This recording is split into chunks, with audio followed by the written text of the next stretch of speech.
4 cycles. The third part is where the market has tipped over and it's on the downslide. The fourth is a flat part of the market. The first is when it starts to go up. The 2 is kind of the top of the market. And how do we know where we are? This is equilibrium. This is where it switches. And this is an important thing to begin to understand because it's going to tell you where a lot of the markets are. Equilibrium is the point where so when you're down here, you're at the trough. People are moving in. There's starting to be an increased demand for buildings or for places to rent. And rents start going up.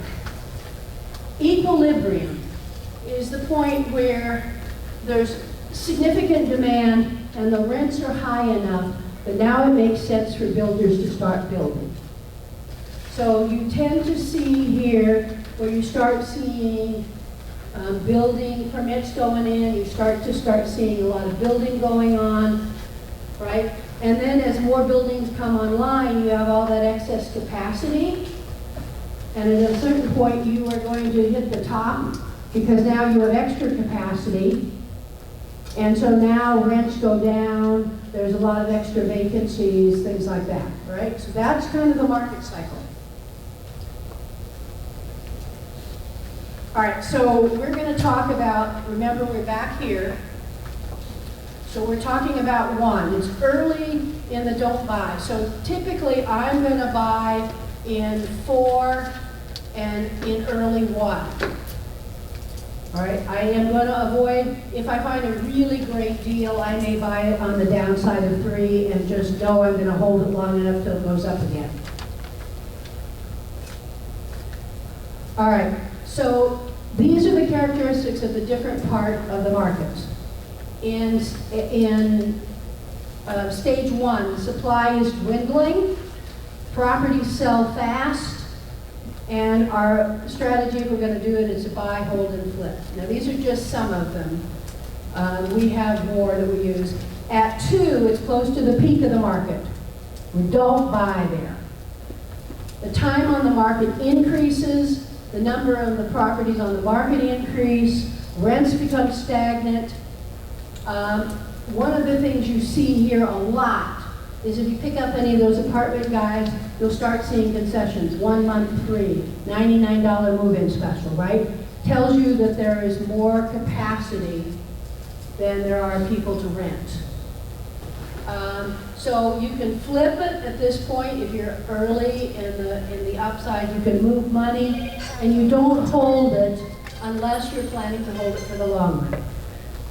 All right, markets begin to lose value in phase 3. Early buyer's market, so rents are falling. The time on the market is long, inventory is idle, so you start seeing things don't sell.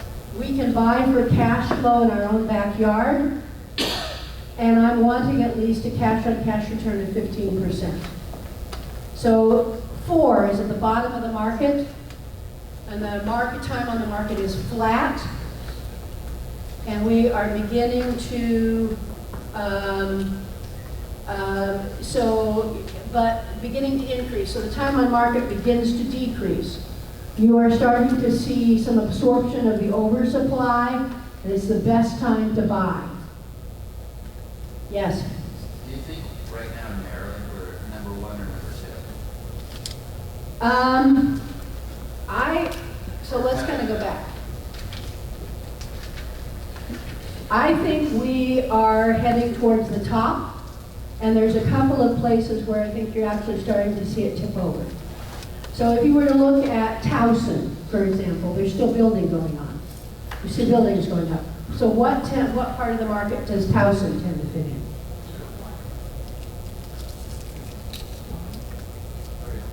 3. 2 or 3. So you're starting to build. So you're going from here, equilibrium, so you are going up to 1 all the way up to 2, right? Ellicott City, no more building going on. You're starting to see a few concessions. So top of the market are starting to hit over. So you just have to look at the data to